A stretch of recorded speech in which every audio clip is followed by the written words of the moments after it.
Welcome to the Mrs. Are Relevant Daily Draft Podcast. This is our Friday early edition. Anthony, as usual, on Friday. Special guest Steve. Steve, it feels like it's been about 9 months since we Yeah. podcasted together, but it is great to see you back on the channel. How are things in the Chicago Bears world? Things are better after last week. The first 2 weeks were a little rough, but playing the Cowboys is always as a Cowboys defense at least is a get right moment for everyone. But yeah, I'm happy to be back on. I think last time we were doing a mock draft closer to the 2025 draft. So hopefully the next time I'm on, it's not as big of a gap. But I appreciate you inviting me on. Oh, happy to have you. Anthony, it's Friday night, end of a work week. This is one of my favorite nights to podcast. It's good to catch up with you. What's going on in your draft world, Anthony? We had a busy day today. I've spent all of today pretty much just reorganizing my big board, moving people up, moving people down, adding people, taking away people. It was a lot of pain in seeing some names go that I was very confident in all of about a month ago, and now they're gone like the wind. One of those players is in this game, so we'll. But I'm excited to be here, and I'm excited to talk what might be honestly like the biggest game of the college football season, at least one of the biggest games of the college football season so far.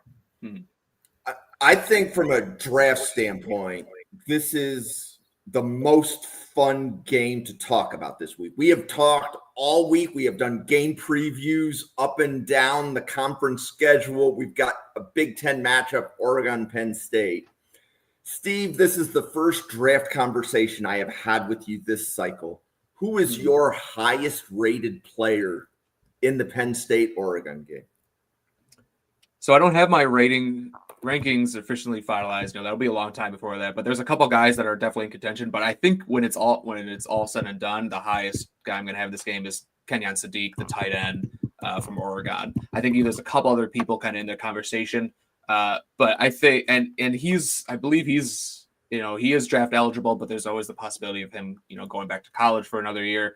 But when you just talk about kind of what you want out of modern tight end, it's Kenyon Sadiq, for sure. The explosiveness, the athleticism, the vertical ability that he gives an offense. I didn't want, a lot of the guys we're going to talk about, I watched, last year, thinking they might declare, and then they went back. Sadiq is not a guy I watched last year. So I'm getting kind of my first taste, a little bit in the summer and then, first couple weeks this year. He's 6'3", 245. So when I was going into his evaluation, I was thinking, okay, this is going to be, he must be a good receiver. He's getting a lot of hype.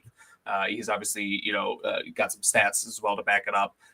But I wasn't expecting him to be as good of a blocker as he is, given his size and his frame and his pedigree and everything like that. Just the way he competes in the run game is really, really nice to see from such a young player. He's obviously going to make his money in the NFL. He's going to be drafted highly in the NFL because of his receiving ability. But you have a guy who can block as well as he does, and there's certainly room for improvement. We're still talking about 20-year-olds here. But when you have a guy who has the foundation, at least, to block as well as he can, and then also the receiving ability, that's the making of a first-round tight end in the NFL. So really excited to see him in this game, as well as a whole bunch of other people. So, Anthony, how about you? Where are you on Sadiq? So I'm a lot higher on Sadiq than I was to start the year. I kind of had him as like a mid to late day 2 guy, and it wasn't really even like me not liking him so much as it was just he was very just kind of unproven. He wasn't really a go-to guy. Last year he was behind Terrence Ferguson on the depth chart for the tight end spot. He certainly like flashed. He had his moments. But I was very much just like, let's wait and see if he puts it all together. And he very much has in these first couple games. Now, this is sort of going to be the running theme for both teams for pretty much every player we talk about. But like, neither one of these teams have really played anyone of particular stature. I would say like Oregon playing Northwestern is probably like the biggest, the most difficult matchup that either of these teams have faced. and that's not even particularly that strong of a matchup. So, but you have to, I totally agree with Steve. Like what we've seen from Sadiq has been pretty awesome.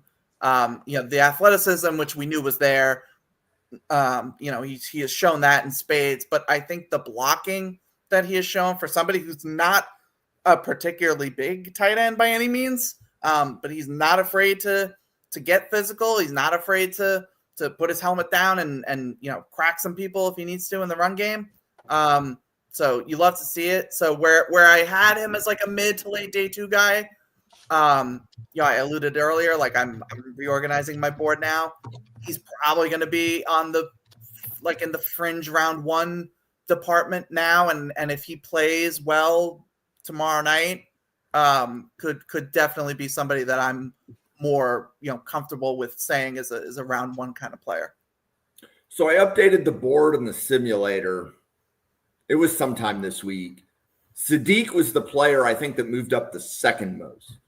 The player I moved up the most is quarterback Dante Moore from Oregon. Steve, where are you in the 2 quarterbacks in this game? I mean, that's going to be the story of this game is the 2 quarterbacks, from a draft perspective, but also just a college football perspective. Like Anthony said, these teams really haven't played, good teams. Like this is our first test for Aller and Dante Moore. Dante Moore is not a guy I really watched. I didn't do really any, summer scouting on the quarterbacks because, full disclosure for everyone listening, I'm a Bears fan. I do this, trying to figure out who the Bears are going to draft. The Bears aren't going to be drafting Dante Moore or Drew Aller. But I will say I've been watching a lot of Oregon, the other players on Oregon. And Dante Moore has really impressed me. I find myself rewinding and then specifically watching him for like a stretch of plays because I thought what he's done is really well. Just the accuracy, the touch, just the feel for the pocket has been impressive.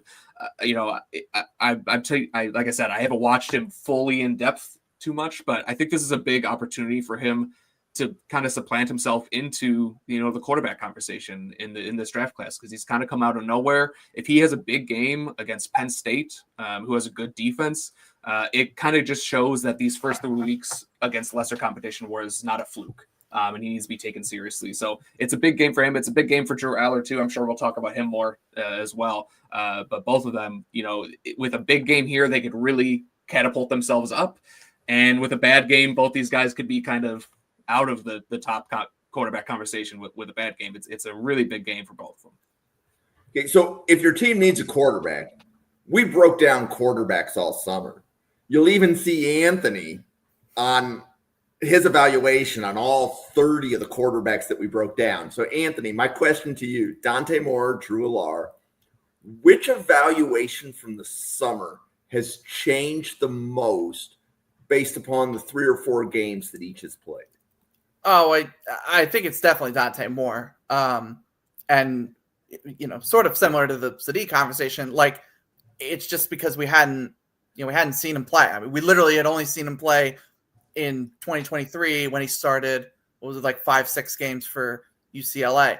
And then like a couple, I think he did like a couple drives or whatever for Oregon last year, but he was behind Dylan Gabriel. So, we really didn't know what we were going to get from Dante Moore. The physical, flashes and tools were there. We saw that, he was a former 5-star, and now when he went to UCLA, like it was there, but we didn't know if he'd be able to put it together so quickly, especially losing. I think people kind of have forgotten already that Evan Stewart got hurt before the season started. So he lost his number 1 receiver before even taking a snap.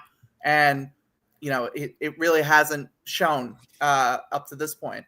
So, yeah, Dante Moore is firmly in the race to be QB1, and that race is very wide open right now. I do think on the other side, Drew Aller has kind of lost some ground in that race. He hasn't, again, they haven't really played anyone. It hasn't been like he's had a bad game per se, but like even in, the 3 games that they've played right now, I mean, if you just look at his stat line and you look at his, the PFF analytic numbers, he's got a 64.8% completion percentage, He's got one big time throw. He's got 2 turnover worthy plays. Like, he hasn't played well. He just hasn't played well for, a quarterback and a team that should be like annihilating these, smaller schools and like the Villanovas of the world. Like, this Penn State offense has not lived up to what it should be doing up to this point. And now you're coming in to play a team like Oregon that is, boasting of a few top 50 defensive draft picks. I'm nervous for what we're going to see for this Penn State offense potentially, which has that's also been Drew Allar's whole thing, is he doesn't show up in the big games. This is a big game. This is a whiteout Saturday night against a top 6 opponent. Like, this is when you need to show up and prove that Penn State's worth a damn in this season. And I'm not super confident right now in what I've seen from them. Yeah. So Anthony, I'm going to put you on the spot being a Jets fan. The Jets currently on the simulator are picking first overall. I know. Feet to the fire. Which quarterback do you want in New York? If I'm using if I'm using the first overall pick and I have to use it on either of these two, it's probably Dante Moore, and I wouldn't have said that. I would not have said that a month ago, because I graded Drew Allar as a early day 2 player. It's not like I hated Drew Allar coming into the season, but now that I've kind of seen Dante Moore and I've seen, okay, he's got some good stuff. He has a lot more to prove, but he's got some good stuff. And Drew Allar just kind of still feels like the same guy that he's always been. They both need to take a step, but Drew Allar has had a lot more opportunities to take that step, and he hasn't yet. So that's why I would probably say Dante Moore. Okay, so Steve, same question. And, the Bears have a quarterback. They drafted Colston Loveland. So if you look at this game and you think that the Bears' first-round pick is in this game, who would help the Bears the most in round 1? In round 1, there's 2 guys that immediately jump to my mind. I'm going to talk kind of through them as we go. I think the 2 Bears' biggest needs are offensive tackle, left tackle specifically, and pass rusher, edge rusher. So if we're looking at left tackle, I would say probably Isaiah World. I have him rated a little bit higher than Drew Shelton. Although I have some issues with his game. I don't know if he's at this point played to a first rounder, but I do think there are some traits there. And the other guy would be Mateo. I'm going to butcher his last name. How do you pronounce his last name? Ugalele? That's way off, but Uiagalele, I think it is. Uiagalele, yeah. Uiagalele, yes. Yeah. I appreciate it. So he would be the other guy. I think I like him a little bit more than Dennis Sutton. So I think first round is probably still maybe a little bit too rich for him. But I think those are the 2 guys that I'd be looking at for the Bears specifically. Okay. And you like those guys top 50. You just you may not like them. Yeah, I guess I could talk to them about them a little bit. So yeah, I think they're more top. I think they're more like top 30 guys. They probably are top 30 guys, but you don't have 30, first round grades. So I think they would be, have a second round grade at this point in time. I think they could both move up more. But guys with second round grades get drafted in the first round all the time. With World, I really liked him at Nevada. I liked his tape a lot. I think I had him as offensive tackle 4 behind a couple other guys. And he could go up from there for sure, just because he just looks like an NFL left tackle. He's got great movement skills. He's got great athleticism. He's got great size. He's got great length. He's got everything you want in a left tackle. And coming into the season, watching his Nevada tape, the traits were just so evident. I was like, I'm going to be, pretty aggressive. I'm going to rank in my top 5, but it was sloppy. It was a little bit sloppy at Nevada, but I was thinking, okay, well, you get him to Oregon with better coaching. They can clean kind of everything up a little bit. So far in 2025, I haven't really noticed much cleaned up. It's still kind of the same tape it was at Nevada. And like we said, they haven't faced a really tough competition yet. They're going to face tough competition this Saturday. So I think he has all the talent in the world to be a potential top 10 pick. he's just not there yet at all. I think I need to see a lot more from him before I feel comfortable taking him in the first round. But I like I said, all the traits are there. I really like him as a prospect, but I'm kind of taking a wait and see approach with him. Once we get into more Big Ten play. So this first week against Penn State is going to be. I'll have a very good idea of where he will end up. It won't be finalized, but I'll have a good idea of where he ends up based on how he looks against Penn State. So, Anthony, out of the players in the top 50, because I think we said pre-show there were about 8 players in the top 50, who do you like that would help the Jets if it's not a quarterback, either round 2 or really high on your board right now that's playing in this game? Let me just. So I think one that comes to mind would be AJ Harris, the corner for Penn State. The Jets secondary is the bane of my existence outside of Sauce Gardner. Brandon Stevens is not it. Ideally, too, they could get some help on the back end. So like a Dylan Theineman, the safety from Oregon, would be a great pick too, I think. But yeah, they definitely need secondary help. So I'd be looking at one of those two. And I think, for me, realistically, like if they're going to probably be picking in the top 5 to 10 at least, and they're going to probably go in the quarterback direction, and they probably should. But you're looking at maybe an early round 2.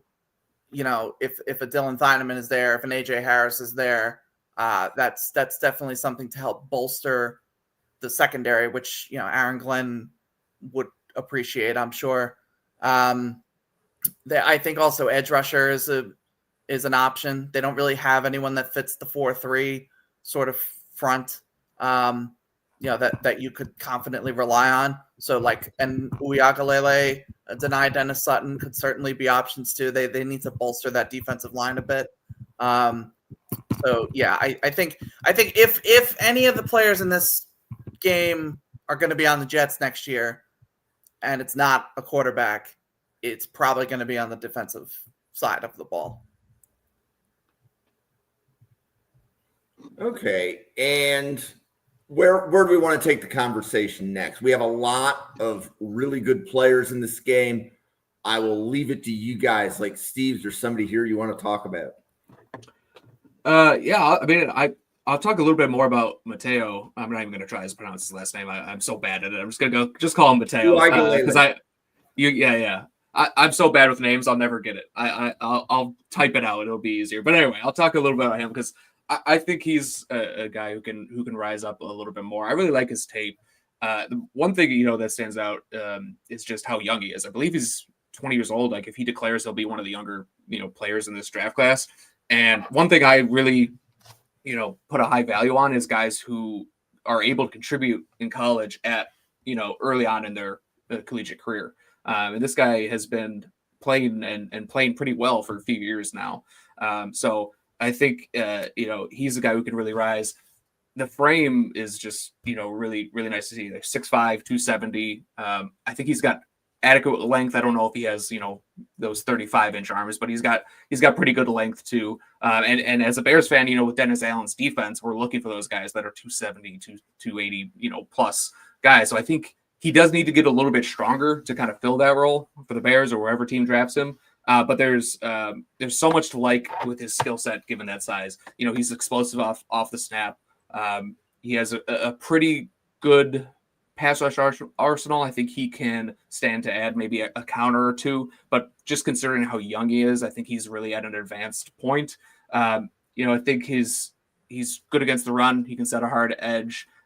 Even this year, I think he's just from last year to this year has improved in that regard a good amount, and he's got a good cross chop. He can wait around the edge. He's not super bendy, but you don't really expect a guy who's 270 to be bendy. So I think he offers enough bend to be able to turn the corner in the NFL. So I think he's a guy that I'm really paying attention to in this game. Drew Shelton for the Penn State at the left tackle, and I think it's Nolan Rucci on the right side are two guys that I like, especially Shelton a little bit more, but I don't love. But I think if he can win that matchup, that will go a long way in telling me that he can win in the NFL. And then obviously playing in the Big Ten, he's going to be facing a lot of pretty good left tackles and right tackles with these next couple weeks. So really excited to see what he can do with this opportunity. And then Anthony, where do you want to go with the players in this game? Anybody that you really want to take some time and share your feelings on? Yeah, so I'll talk about, well, I guess two guys who I think would actually help Steve's Bears more than my Jets, but that's the Penn State running backs, Nick Singleton and Katron Allen, aka Fat Man, and that is his actual nickname. That's not me insulting him. So Nick Singleton came into the year as RB1 for me, which I know is a controversial take. I don't know if he's RB1 right now. It was one of the main gripes that I had today was trying to figure out who my RB1 is right now, because I think Jonah Coleman's been sick for Washington. But Singleton's played well. It's again, I want to see him play an actual team. But I just think his combination of size, speed, and athleticism and receiving ability is just like the NFL would be drooling over that. I'll get the exact measurements here, but I think he's 6 foot, he's 226 pounds. But he is explosive. He's got good burst. I think he can run through the tackles and also bounce runs outside. I talked about as a receiver, he's probably one of the best receiving backs in college football. I think just the main issues with him are he's just not like a super shifty guy, which you wouldn't, really. I guess you would expect it for the athleticism that he has, but you wouldn't really expect it for someone who's 226 pounds. But there's just times where I just want him to be a little more decisive and just trust his vision more rather than just hoping his athleticism gets by. But I think he on a team like the Bears, for example, I think Ben Johnson would love to use him as sort of a, get outside with your athleticism and speed guy, but also can catch passes out of the backfield and be another weapon in the passing game for Caleb Williams. So I like Singleton a lot. And then the other half of that, Katron Allen, he's smaller. He's 5'11", 217, but he is the traditional, bruising power back. He'll run right into you and bounce off of you kind of back. I actually think though he does have some good wiggle and cut back ability for his size. But he wins with physicality. He wins with violence. He doesn't have the long speed. He doesn't have the amazing super lightning quick moves. That's not his game. But short yard, goal line carry kind of guy. He can fill that role. And then there are points where he can surprise you with being able to bust off a big run here and there. So I'm looking forward to watching the two of them and how they fare against this Oregon front seven. We talked about Uiagalelei a bit.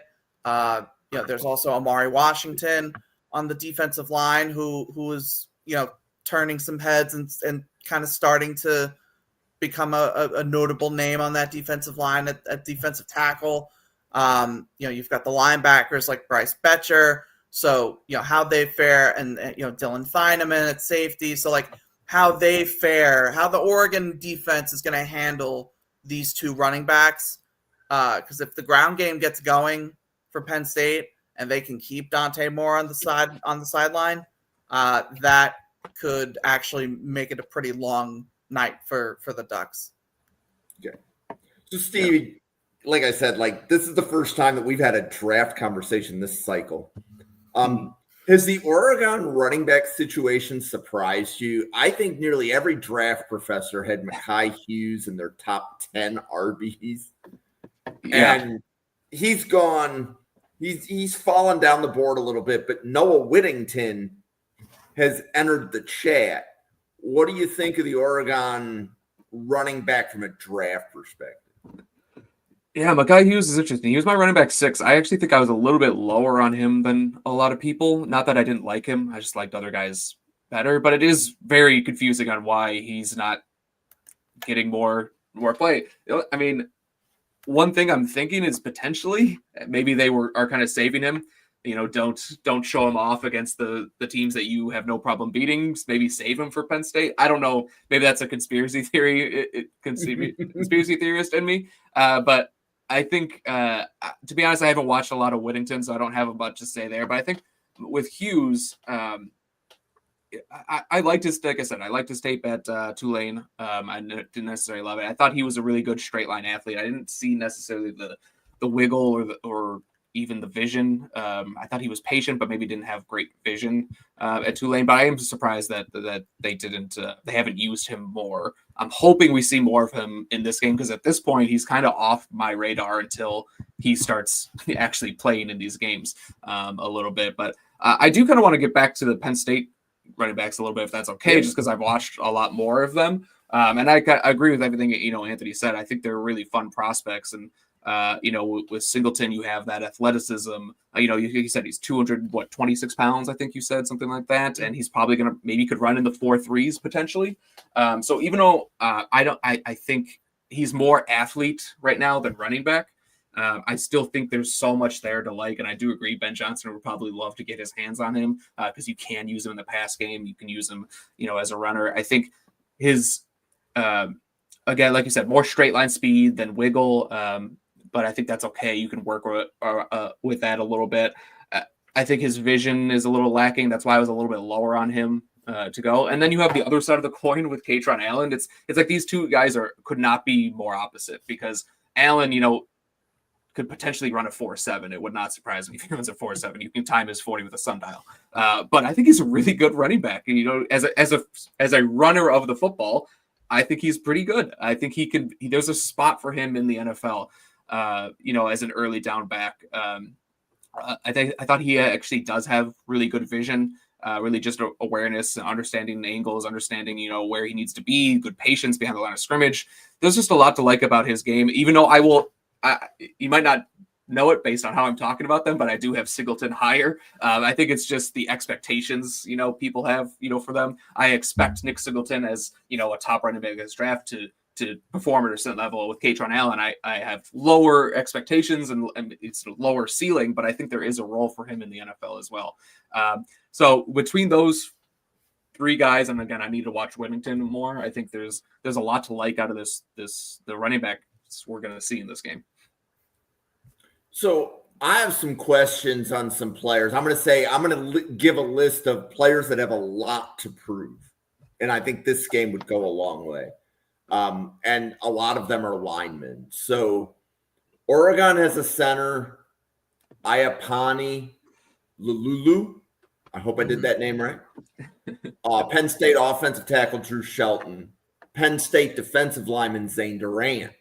Oregon guard Emmanuel Pregnon, Penn State guard Viga Ione, and Penn State offensive tackle Nolan Rucci. Is there any of those players that you do not have a draftable grade on?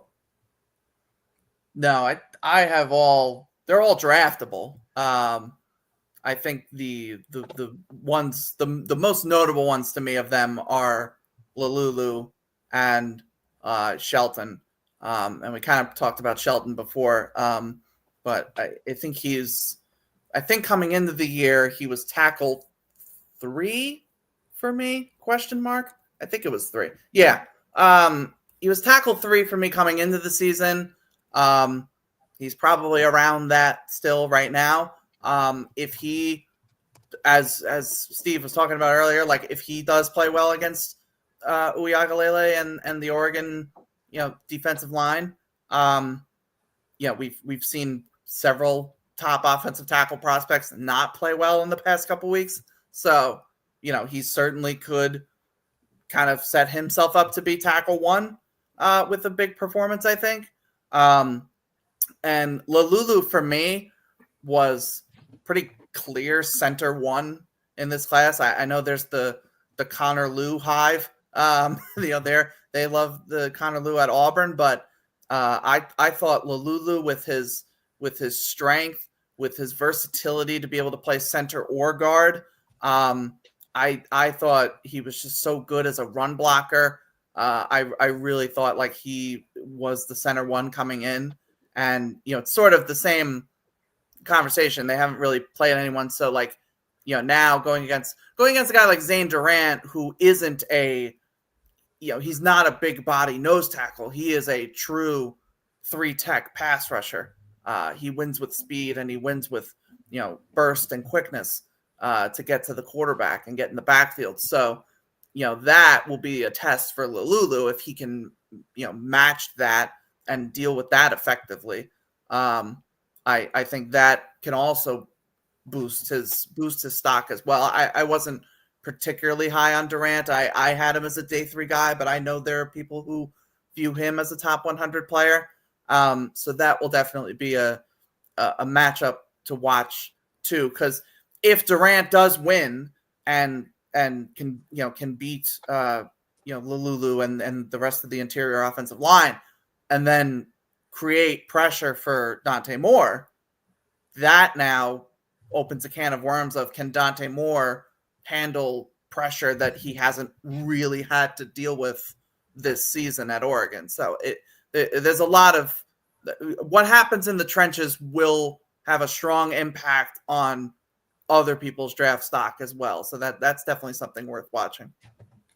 So, Steve, that same list of linemen, most of them were offensive linemen. I think Durant was the only defensive lineman I listed. Do you have draftable grades on all of them?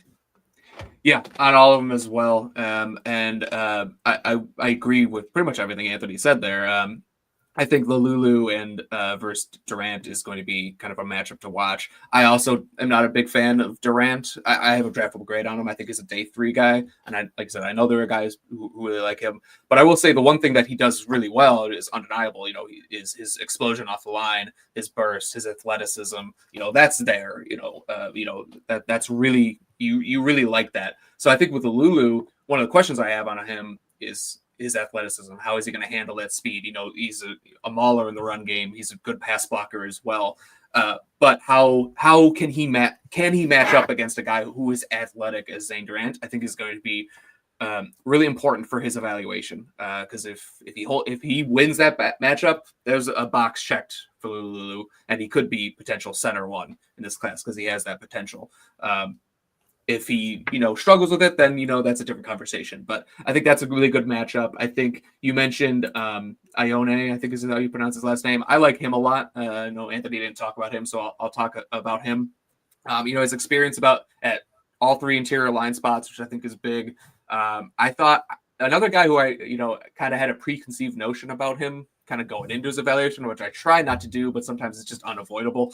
I expected him to kind of be a mauler in the run game and do all these things just because of his size. The clips of him pulling from a wide receiver position and just pancaking guys, that's kind of was stuck in my head. But I thought he was a really good pass blocker as well. I thought he was really good with his hands. I thought, he doesn't have great foot quickness, which I think is a big knock on him. But I think he is enough to stay in front of even athletic defensive tackles at the next level. Really good anchor. But like I said, really good with his hands, strong, accurate punch.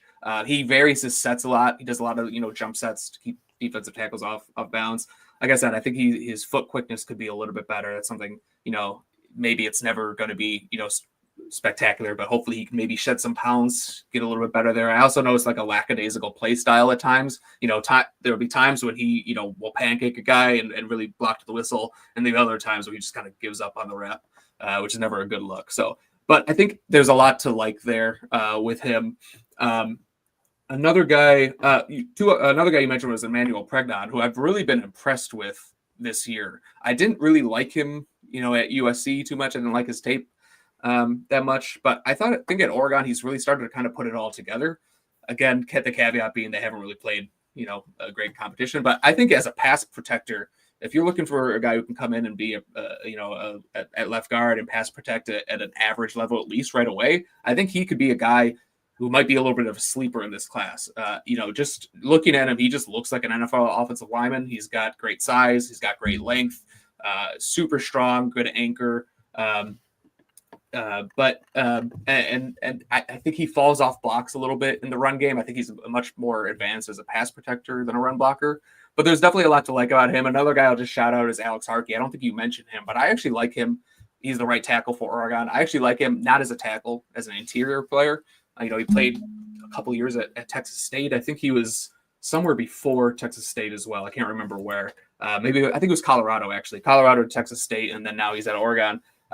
He's going to play right tackle. I think he's interior in the NFL, but I think there's enough there as like a day 3 guy, probably, but enough there as a day 3 guy where you would draft him, maybe stash him for a year, and you might be able to get something out of him down the road.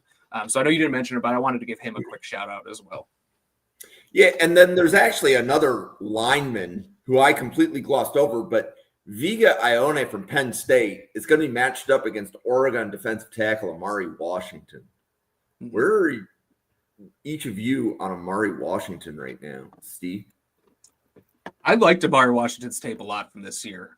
Again, another guy who I didn't really, he was obviously behind 2 good defensive tackles, Derek Harmon and Caldwell last year. So he was just kind of coming in flashes. I didn't really see much from him. Not obviously I wasn't directly watching him, but he was in the game and I didn't really see a whole lot. So I wasn't expecting, to like him a lot, but watching him, these first couple games, I really liked his tape, especially as a run blocker. I think he plays with really good leverage. He's got good length. He keeps his pad level low at times. I think he can hold up to double teams. I think he needs to get more consistent there. Because there were some times where I saw him get kind of washed out by the team, but he has flashed the potential. So I think there's enough there to tell you that, with good coaching and just, better technique and getting stronger and just getting older and with more experience that he can get there against double teams. As a pass rusher, it's, there's not a whole lot there just yet. I think he has enough athleticism and enough power to get there as a pass rusher. He just doesn't really have a plan, doesn't really, have a pass rush arsenal. It's kind of just if I can either shoot the gap and maybe get around you, or I could try to run through you, but that's pretty much it as a pass rusher. And it hasn't really resulted in much, much production in the backfield. But I think he's a young player. He might not declare this year potentially, but he could. So he's a young player. So I think the floor with his run defense is going to give him a chance in the NFL. And if he can improve as a pass rusher, then he has a chance to fly up boards. This will be a big test for him. He is a guy who I'm actually kind of hoping he goes back for another year. I think he can use another year, but if he does go back for another year and continues to get better, then we're talking about a potential first-round guy in 2027 if he continues to get better. But I think there's enough there, at least as a run defender, to where he could consider coming out this year. Anthony, Amari Washington, what do you think?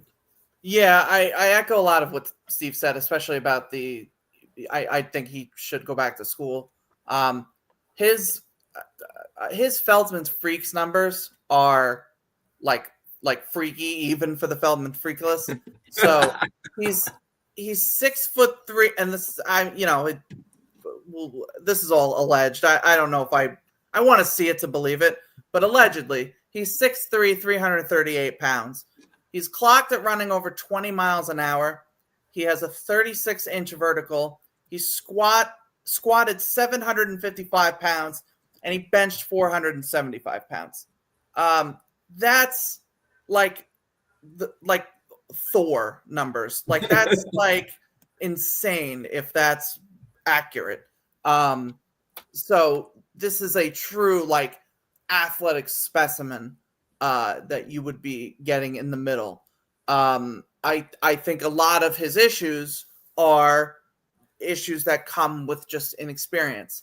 When I watched him, I thought he was late to react at times. I thought he would overshoot gaps, miss some tackles. I didn't think he always played with the best leverage, even though he's 6'3" is not particularly tall, but I thought he lost the leverage battle at times, and and kind of to what Steve was saying too, like I think he kind of just leaned on athleticism and power instead of trying to like develop his technique. So if he does that, and I do think he should go back, unless we just see him, put it all together as Oregon starts playing Big Ten competition and he just goes on a tear. But I don't know if I would expect that. But he has everything about him from a physical standpoint says first round pick. Like he's dripping with potential, and traits. And Dan Lanning is a great coach to get it out of him. This is somebody who obviously, sat behind Jamari Caldwell and Derek Harmon this past season, two defensive tackles that went in the top 100. So like, this is, a good program for someone with Amari's skill set. Like if he did come out, he probably does just kind of bring you a good run defense floor. But there's just so much more there that I would want to see developed at Oregon before coming to the NFL. Cause Steve said it, like if he does stay and develop, I would not be shocked if he's a top 20 pick next season, if not even potentially higher than that. So we covered Penn State. I think we did a scouting episode, and I think, I think we did a cornerback episode with Randall, and we learned something. So Elliott Washington has some speed freakiness to him. He's the cornerback who's the other guy opposite A.J. Harris. So Penn State is two very draftable corners, and we haven't talked about them yet. Anthony, you want to talk about the Penn State corners? Yeah, so A.J. Harris is someone who I think is a potential first-round corner. I want to see how he does against Oregon and honestly even better receivers than probably what he's going to face against Oregon, although true freshman DeCorian Moore is really talented. But this is A.J. Harris, somebody that lines up all over the field. I think he has really good active hands when he's in press coverage. He's not afraid to get physical at the line of scrimmage. I would say a decently good frame at 6'1", 193. You're fine with that. I think he's a good tackler. He can be an asset in run support. Triggers well downfield to make plays in the backfield and on those kinds of screen passes. I also think he can recognize well both pre and post snap and can make plays on the ball doing that. I think his issue, unlike Elliott Washington, is he doesn't have elite speed. My guess is he'd probably run like a 4.5. And I don't think he has the most. I think he can be disruptive, but I don't think he has the most natural ball skills in the world. So that's kind of something I'd like to see get better as the season goes on. And then for Elliott Washington, you kind of alluded to it. Like, this is somebody who has multiple high school track records. He has great speed and great acceleration. He can recover well on the outside if he gets beat. High-end athlete. He's 5'11", 197. So again, pretty good size for an outside corner. There were just times where he got torched by Jeremiah Smith last season when Ohio State played Penn State. Again, he had the recovery speed, but he lost at least a step and a half to. And I know Jeremiah Smith is the greatest thing since sliced bread, but it wasn't his best moment.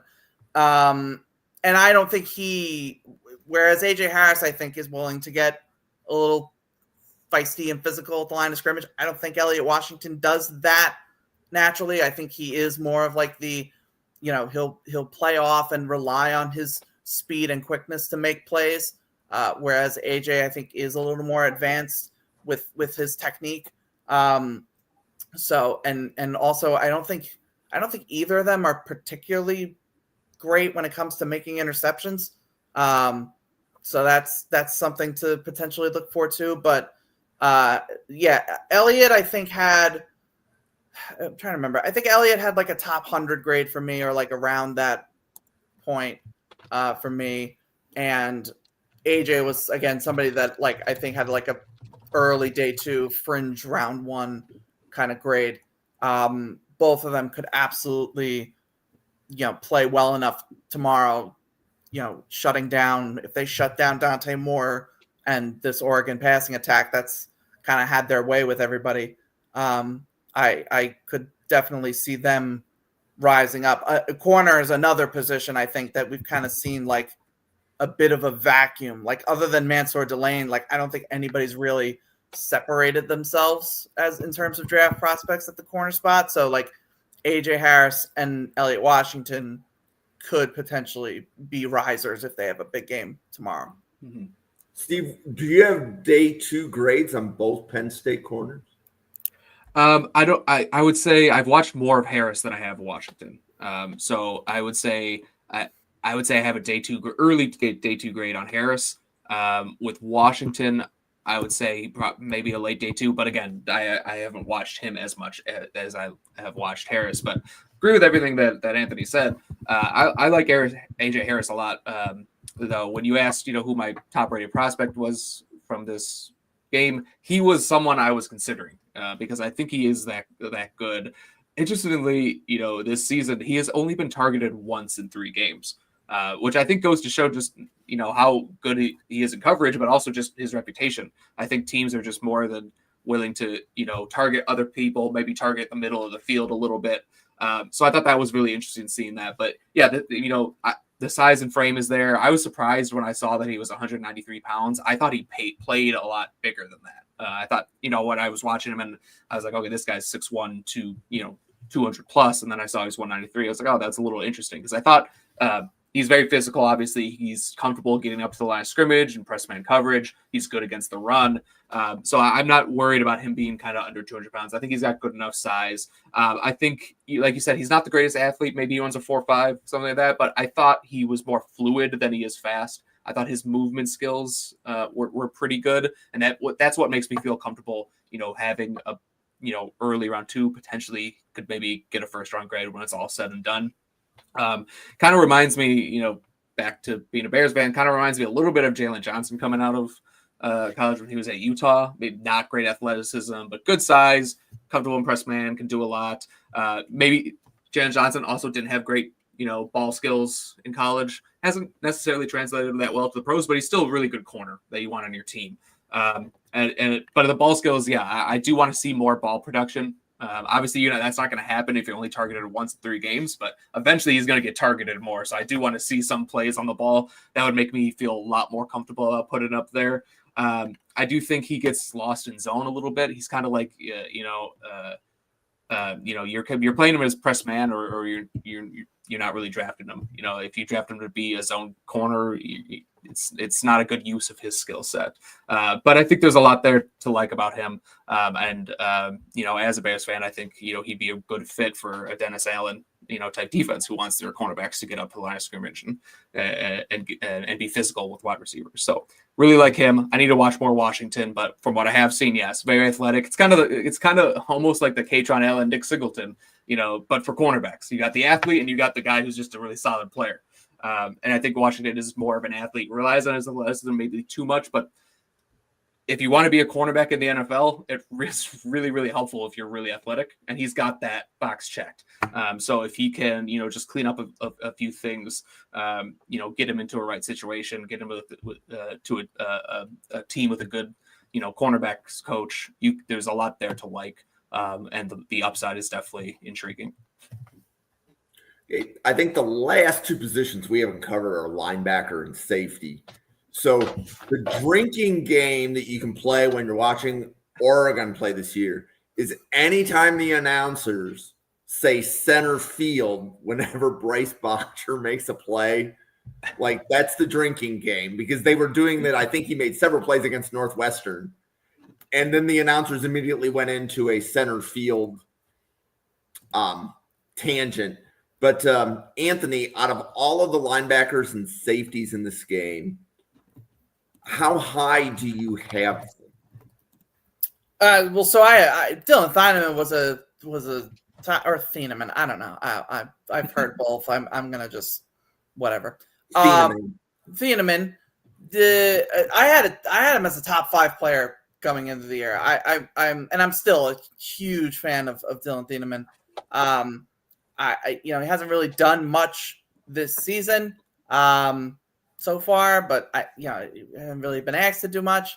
But I just think his potential in terms of what he brings to the table as an athlete, I'm not trying to make a joke here, but like, he is a very effective center fielder on the defense. Like, he is so good when it comes to whether it's being in coverage and, identify, watching the quarterback's eyes and going to make a play on the ball. He does that really well. He can also come down from that single high spot and just make a beeline for the ball carrier and make a big play, to make a big stop on defense in the run game. There's a really impressive, when they played Penn State last year, when he was on Purdue, I should say. When he was on Purdue and they played Penn State last year, he made a really impressive impressive tackle on Tyler Warren that also showed his really impressive closing speed. So like, everything is there, in my opinion, for him to be like, I still think Caleb Downs is the top safety, but like, I think Dylan Thieneman is a lot closer than most people would probably say. So, and another one, like, he could easily get an interception on Drew Aller tomorrow, and I kind of reappear as a top safety prospect. I'm a huge Thieneman guy. I kind of just want to see him get back to the 2023 version that he was, because 2024 wasn't his best year. But I think that had more to do with just Purdue was a mess in terms of their entire team and culture, and also just that they misused him so much, in my opinion. So I don't hold a lot of it against him. If he's the 2023 version of himself, I think he's a first round player pretty easily. Steve, how about you? Where are you on Thieneman and any of the other linebackers and safeties in the game? Yeah, I 100% agree with Anthony. There, Thieneman is definitely, in my opinion, the highest rated player from the linebackers and safeties in this group. And Caleb Downs is safety 1, but I do think he is safety 2. And I think there's good reason for that. I think he has an elite trigger when he diagnoses, and he's very quick to diagnose, run versus pass or route combinations. And he's an elite trigger when coming downhill. It makes him an asset in run support. This is a guy who had over 100 tackles twice in Purdue. And I do agree his 2024 was not as good as 2023, but he was still able to rack up 100 tackles. He's just constantly around the ball. So there's a lot to like. I think he's just a really good football player. Sometimes, you get caught up in the traits, and not to say that he doesn't have traits, because he does, but you get caught up in all this other stuff. And that's at the end of the day, it's like, can this guy play football? And Thieneman can absolutely play football. He can be on my team anytime. And I think he's also, the instincts translate to coverage too. Maybe I don't know if he's going to run a super fast 40 time, but his instincts allow him to be in position, allow him to play, again, center field, and be that middle of the field safety, and still kind of have that range to cover the sidelines and get and make plays on the ball. He's got good ball skills. There's just a lot to like about him. Great tackler, his range, everything like that. I think sometimes he, like I said, when he's triggering downhill, it's very impressive. Occasionally gets a little bit over aggressive with his angles, But I think I'm really, any negatives I have with him are kind of just nitpicking. I think that he's a really good football player. I want to see him, maybe be a little bit better, or maybe just have more opportunities in man coverage. Because I think he's really good in zone. When he's able to read the quarterback's eyes, there's a lot that he does well. I think his man coverage ability, isn't necessarily there, but he's still a safety. You can get away with that in the NFL. So really like him. He Zakee Wheatley on the other side, the safety for Penn State. I don't like him as much, but I think he's a guy worth talking about as well. He'll probably have a day 2 grade for me when it's all said and done. Really good size. I think he's like 6'4", I want to say over here. Oh, he's 6'2", but 200 pounds. Like good size, good athleticism. Again, another guy who's really good against the run. I think he's going to be the guy that potentially is going to be matched up with Kenyon Sadiq, or at least bracketing Sadiq, throughout this game on Oregon. So I think he's a guy who's really a name to watch, not only for the draft, but just in this, if we're talking Oregon-Penn State, I think he's going to be a guy who's been responsible with kind of, covering him up over top to prevent those big plays. But there's a lot to like in his game too. Again, I don't know if he's a great athlete. I don't know if the straight line speed is there. But I think there's enough with his size and his run support ability and his awareness in zone coverage. I think there's enough there to be talked about as well. And then, actually, so why don't we pause, because we're at like the 56-minute mark. Steve, do you want to let everybody know about your all 22, all of your Bears coverage, and any other content that you make? Yeah, so I have an all 20. I have a Patreon where I share my all 22 film library. If you're interested in that, you can just send me a DM on Twitter at CFC Bears. I'll be happy to hook you up with that. I don't get every game, but I do get a good amount of games, and sometimes it's and I will especially get the big games. So Penn State versus Oregon, I'm going to get both those games, offense and defense. If a team's playing a lower level team, I might not get necessarily that game, but I will get a good amount of games. I think I had over 800 videos last season. I should get even more this year.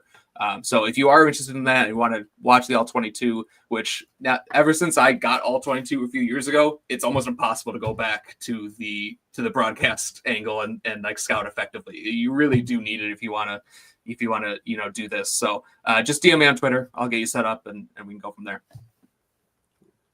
Anthony. Yeah, you can always find me on X at Anthony_Russo97.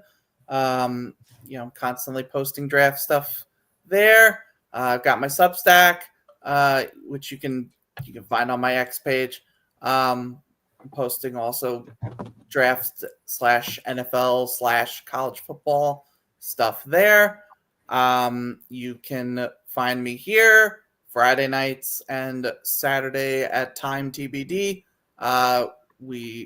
Tomorrow we'll be doing college football game reaction stuff, and probably also kind of preview the Oregon Penn State and other late night big games. We got a big slate tomorrow. So there's definitely a few games worth talking about. And then that's my spiel. Well, I first want to thank both of you for coming on the show. This has been a lot of fun. Yep. For anybody watching, if this is your first Draft Professor podcast, we're here every day at 7 p.m. and 9 p.m. Eastern. So every weeknight we have 2 shows. So we actually are doing the Alabama-Georgia game at 9. We can't do this without podcasters like Steve and Anthony showing up once a week.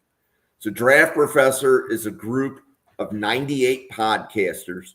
About 24 of us show up once a week, and that's how we're able to do podcasts every day. Starting a week from Sunday, we begin our breakdown of the draft class. So Sunday, I believe it's going to be 9 a.m. Eastern. You will see 3 people breaking down the defensive line class. And every week, they're going to take 8 defensive linemen. They're going to break them down. We're going to start with primarily day 3 players and then move our way higher up the draft board. But over the course of those podcasts, they're going to evaluate between 64 and 72 defensive line. So that's going to start a week from Sunday. So every single podcast will be doing that. So like Anthony is going to be here with Sam Teets and EJ and Max, and they're going to be doing tight ends. So this time slot starting in 2 weeks is going to be tight ends. And after 3 episodes of tight ends, they're going to do 3 episodes of linebackers. That'll have James Foster, Anthony, and Sam Teets on. So that's kind of the plan. That's who we are and what we do here. That being said, I came up with an over-under of 16.5. Anthony, do you think more or less than 16.5 players in the Penn State-Oregon game get drafted in 2026? You better believe I'm going to start counting. It's okay. You can count out loud. It's okay. Yeah, I mean, I'm looking now. So kind of just basing on my summer scouting board, I had 8 Oregon players. I had 8 Oregon players on it. One of them will not be drafted because that's Mekhi Hughes.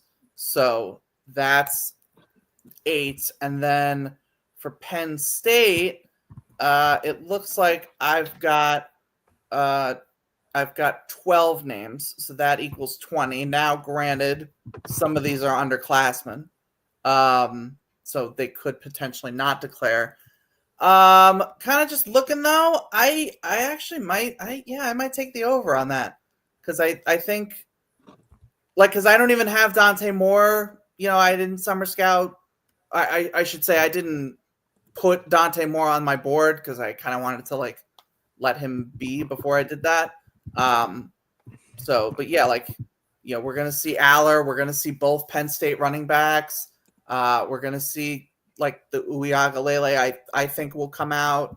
Deny Dennis Sutton. Penn State has a lot of like experienced players, like seniors, that I think will get drafted. So Penn State might carry this a bit just in that regard, but give me the over. Give me the over on that. Steve, over under 16.5 players in the game get drafted in 2026.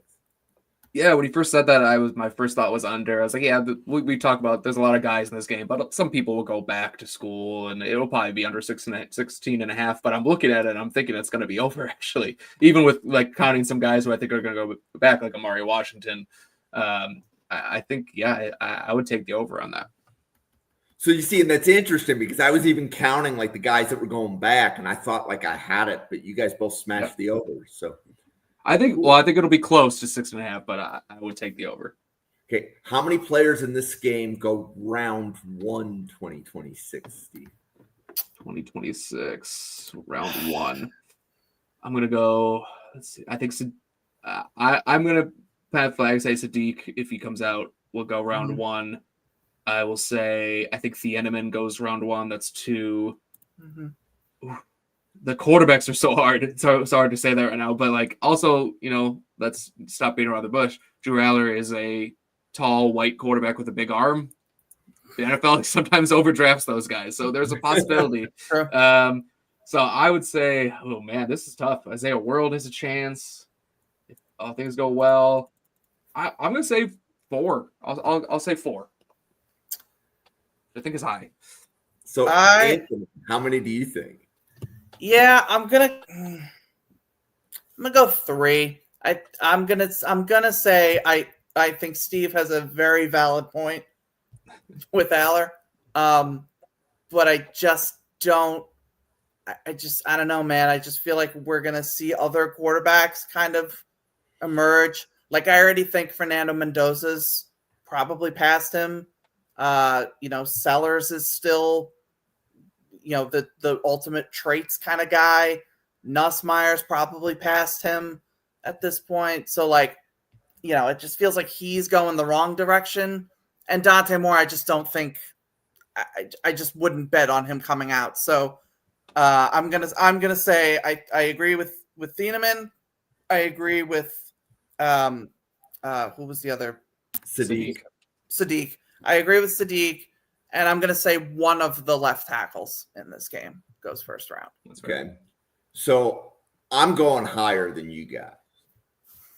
Alar, Sadiq, World, Singleton, Uigalele, Thieneman. I'm at 6.